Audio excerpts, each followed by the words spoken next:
Bismillahirrahmanirrahim. Assalamualaikum warahmatullahi wabarakatuh. Sahabat yang beriman dimanapun berada, semoga kita selalu dalam lindungan Allah subhanahu wa ta'ala. Bismillahirrahmanirrahim. Allahumma salli ala sayyidina Muhammad wa ala ali sayyidina Muhammad. Segala puji bagi Allah subhanahu wa ta'ala, Rabb semesta alam.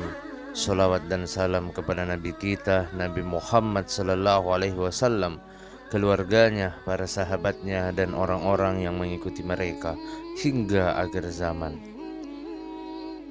Sahabat yang beriman dimanapun berada, kembali lagi di channel Mokhtar Aditya Pratama atau MEF Official Channel, dimana pada kesempatan yang mulia ini saya akan membahas tentang terbunuhnya Imam Mahdi.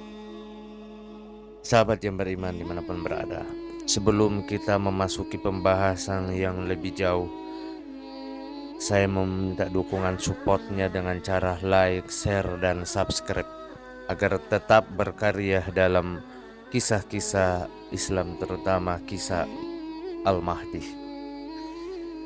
Baik sahabat-sahabatku dimanapun berada, pembahasan tentang kesahidan atau Imam Mahdi terdapat beberapa riwayat yang beraneka ragam, tetapi berdasarkan penjelasan Imam Hasan al-Mujtabah alaihissalam ketika beliau mengatakan, tidak ada satupun dari kalangan kami yang mati secara biasa kecuali diracuni atau mati dibunuh.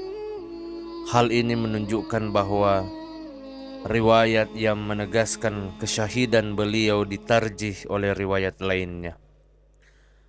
Berikut ini beberapa riwayat yang terkait. Ketika menjelaskan maksud ayat ke-17 surat Al-Isra, Imam Shadiq alaihissalam bersabda, maksud dari dihidupkannya Imam Husain alaihissalam dan 70 sahabatnya di zaman Imam Mahdi.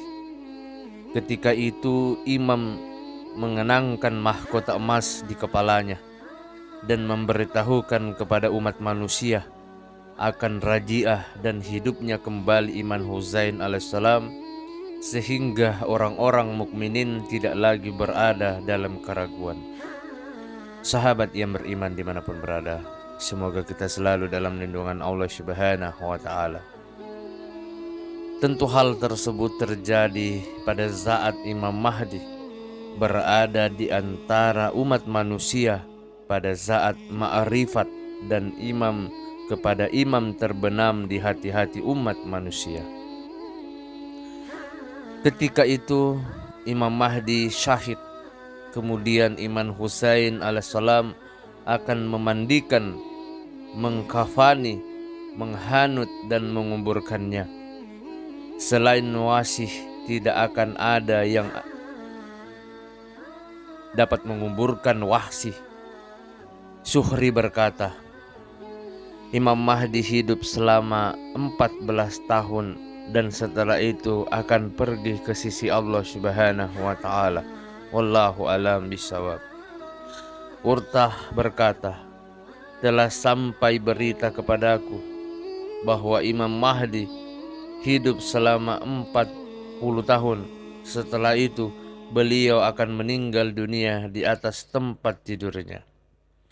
Sahabat yang beriman dimanapun berada, Ka'bu al-Ahbar berkata, sang terbelah umat ini adalah Mahdi dan semua penduduk bumi dan burung-burung langit mengucapkan salam kepadanya. Dialah orang yang diuji di dalam peperangan menghadapi Roma dan peperangan-peperangan besar lainnya. Ujian tersebut berjalan selama 20 tahun dan imamnya mati syahid bersama 2000 panglima perang.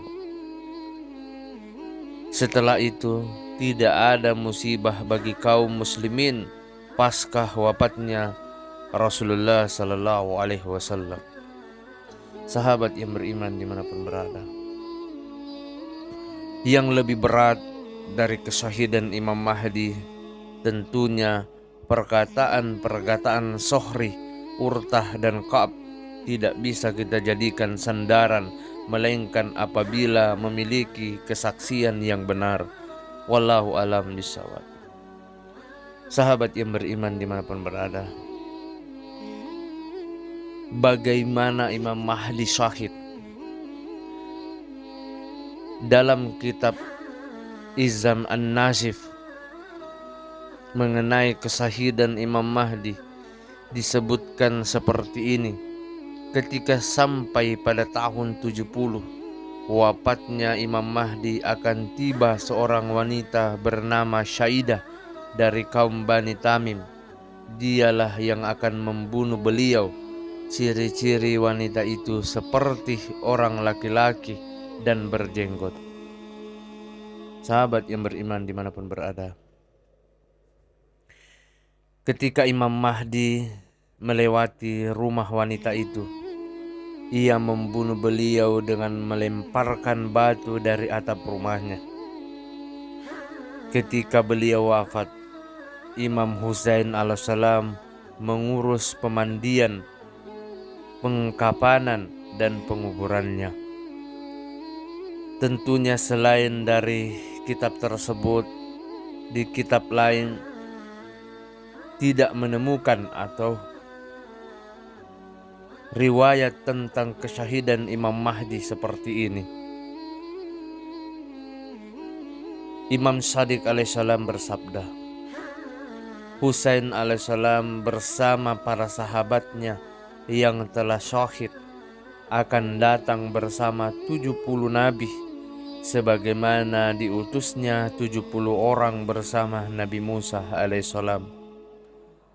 Pada saat itu Imam Mahdi menyerahkan cincin kepadanya. Imam Husain alaihissalam akan memandikan, mengkafani, menghanut, dan menguburkan Imam Mahdi. Salam atas di hari ketika dia dilahirkan, di hari ketika ia muncul, dan di hari ketika ia wafat, serta di hari ketika ia dibangkitkan. Sahabat yang beriman dimanapun berada, semoga kita selalu dalam lindungan Allah Subhanahu wa ta'ala. Demikianlah pembahasan singkat tentang terbunuhnya Imam Mahdi. Semoga apa yang saya sampaikan pada kesempatan yang mulia ini bisa bermanfaat dan bisa kita ambil dan petik hikmah dan menjadikan sebuah pembelajaran hidup. Wallahu alam bisawab. Mohon maaf apabila ada salah kata ataupun ucapan dalam pembahasan berikut ini yang saya tampilkan. Perlu kita ketahui bahwa kebenaran, kebaikan itu hanya milik Allah Subhanahu wa ta'ala. Kesalahan serta keburukan itu datang dari saya pribadi selaku manusia biasa yang tidak pernah luput akan kesalahan. Akhir kata, subhanakallahumma wa bihamdika asyhadu an la ilaha illa anta astaghfiruka wa atubu ilaik. Wassalamualaikum warahmatullahi wabarakatuh.